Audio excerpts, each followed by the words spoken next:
Get ready with me whilst I answer questions about training as a counsellor. Featuring Sneezy Otis and his cat tree. How do I train as a counsellor? In the UK, there are 3 different options, in no particular order. The first is training through university. So, for example, doing a master's. You can find a course by searching in the usual ways. Find a master's, as an example, as a website that has all of the courses, I think not just in the UK, so you could search for counselling.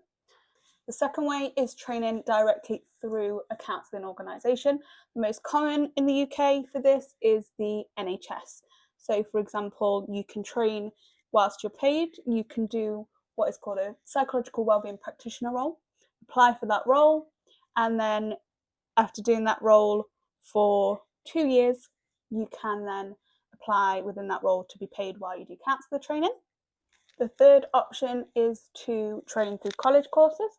So you would start with something like a level 2 introduction to counselling, then go on to do your level 3 certificate in counselling, level 4 diploma in counselling, level 5 diploma in counselling, etc., etc. The Counselling and Psychotherapy Central Awarding Body, the CPCAB, have a list of college courses on their website. Choosing the right course for you is going to depend on things like finances, location, the kind of training that you want to do. But what's really important is that you find out whether or not that course allows you to meet the requirements for registration and later accreditation with a registered professional body in the UK, so BACP, UKCP, NCPS.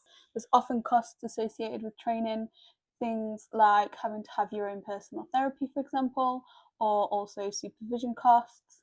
So make sure that you're asking those questions when you're looking at courses.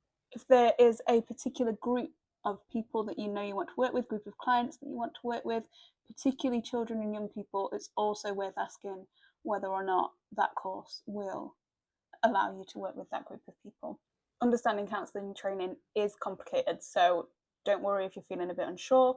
Make sure that you're asking all the right questions and you found all the information you need. Any other questions? Drop them in the comments.